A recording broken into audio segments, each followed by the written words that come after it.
श्रीमद् भगवत गीता में श्री कृष्ण भगवान अर्जुन से कहते हैं, हे धनंजय, योग में स्थित होकर कर्म करो, संग को आसक्ति को छोड़ दो, कर्म की आसक्ति मन में न लाकर कर्म करो और फिर उस कर्म का आनंद लो।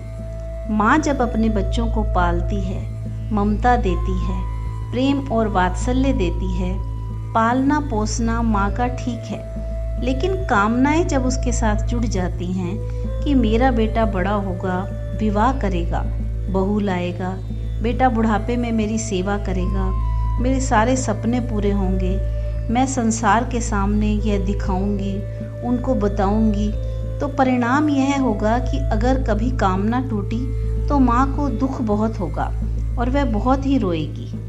मदालसा ने अपने बच्चे को इस भाव से पाला कि मैं अपना कर्तव्य पूरा करूंगी, मेरा दायित्व है कि बच्चे को महान संस्कार दे सकूं। अपना कर्तव्य पूरा किया मदालसा ने। एक पुत्र तो योग की तरफ चल पड़ा और दूसरा बेटा राजा बन गया। माँ बच्चों को लायक बनाकर अपने आप ही अपनी समाधि की तरफ जा रही है। इसी तरह सुमित्रा माँ ने अपने बेटों को पाला, उन्हें समझा दिया कि अपनी मैं कभी आगे नहीं रखना। जिस समय राम जी वन जाने लगे, लक्ष्मण राम जी के पीछे पीछे चल पड़े। माँ के पास प्रणाम करने के लिए लक्ष्मण गए, कहा कि माँ मैं वन जा रहा हूँ, भ्राता राम के साथ मैं उनकी सेवा करूँगा। माँ की शिक्षाएं तो पहले ही उनके रगों में बसी हुई थी, फिर भी लक्ष्मण देख रहे हैं कि शायद जाते समय माँ कुछ उपदेश करे। माँ ने उस समय उपदेश किया कि वन में रहते हुए कुछ न कुछ मोह जागेगा, लेकिन तुम्हारे सामने लक्ष्य होना चाहिए सेवा। अगर तुम्हें अपने पिता की याद आए, माँ का ध्यान आए, तो सुंदर अयोध्या याद आए, तो लक्ष्मण क्या करना। उस समय हे लक्ष्मण, यदि तुम्हें अपने पिता की याद आए तो राम में और पिता को देखना, और अगर माँ की याद आए तो सीता में अपनी माँ को ढूंढना।